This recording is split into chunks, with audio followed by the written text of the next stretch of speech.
Welcome back to Hannity, and we continue now with Texas Governor and Republican presidential candidate Rick Perry. President Gaddafi, the president, the Arab Spring. The Arab Spring now looks like it's becoming a bit of a winter or a nightmare. The Muslim Brotherhood now aligning with the military. Their initial statement when all this started was prepare for war with Israel. I like the fact that Mubarak is out. Are we in a worse situation? Gaddafi, he's out, but now they've got Sharia law in Libya. Your thoughts? Did the president make the right decision? Was he strategic enough? Did he prepare for the inevitable, that the possibility that things may get worse? And do you think things are getting worse? Yeah.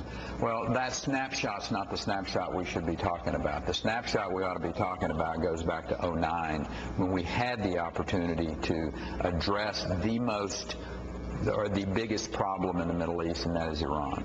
And while we naively were having conversations with the Syrians and with the Iranians dealing with the revolution that was going on in that country, we should have been using every tool, both and up to including military, if that was what was required, but our diplomatic, our economic, our covert, overt, civic.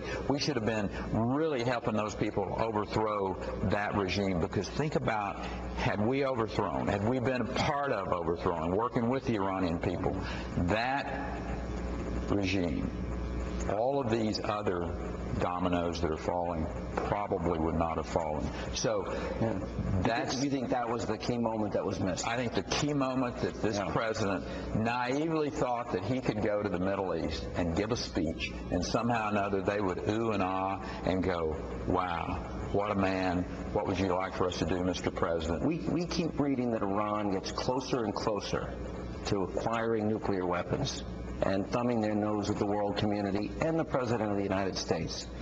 If there comes a point, and you're the president, and you think they're close to acquiring nuclear weapons, knowing that they're funding all these proxy wars, supporting state-sponsored terrorism, etc., do you think that that would warrant U.S. military action, maybe in an alliance with Israel to take out those nuclear sites so they can't get those weapons? Well, I think it's an alignment with a lot more than just Israel. Obviously, Israel is the target of Iran. But I think the French, I think the European countries, they understand the threat of this individual as well.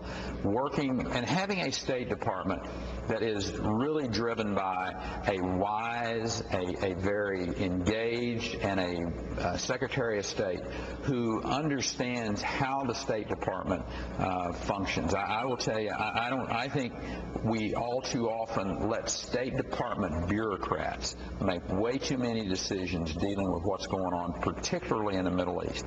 We need a Secretary of State who not only knows that part of the world intimately well, but when they look them in the eye and tell them, let me tell you what's going to happen over here if you do not address this issue in this particular way, using every tool that we have, whether it's our foreign aid or up to and including our military.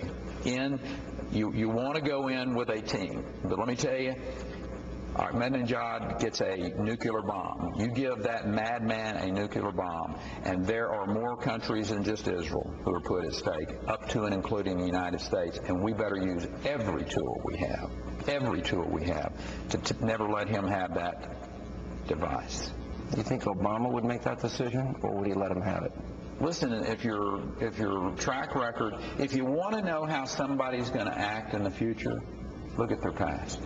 If you were to assess President Obama's presidency, what grades would you give him on economic and foreign policy? Well, you have to give him, I don't know if there's a lower grade than F that you can get on the economy, but he'd get it. I mean, are you better today than you were $4 trillion ago? I mean, come on.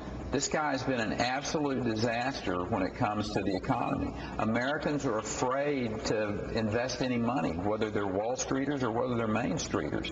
You pass Obamacare, you pass Dodd-Frank, those two pieces of legislation alone, plus the stimulus, will give you, if there's a way to get a Z on a report card, this guy just got it. Okay.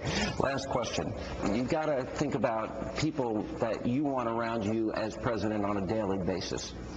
Give me the names of a few people just off the top of your head, I won't ask you specifically, Vice President, Secretary of State, Right. Defense, who would you like to have around you on a daily basis, giving their insight, their experience, their thought process? Yeah. Who people Well, some of the same people I talked to today, you know, I mean, I have pretty lengthy conversations with Steve Forbes when it comes to economic issues. I mean, guys who have actually been out there in the field, understand the politics, understand how these things work. You know, when you look at, you know, I've had some great foreign policy conversations with Liz Cheney and with John Bolton. I mean, people who actually understand intimately where these countries are, why they think like they think, and it's that type of what I consider to be very knowledgeable men and women that you want around you. There's not a person that's been born yet that knows everything that's going on, but you better have the ability to identify really good people.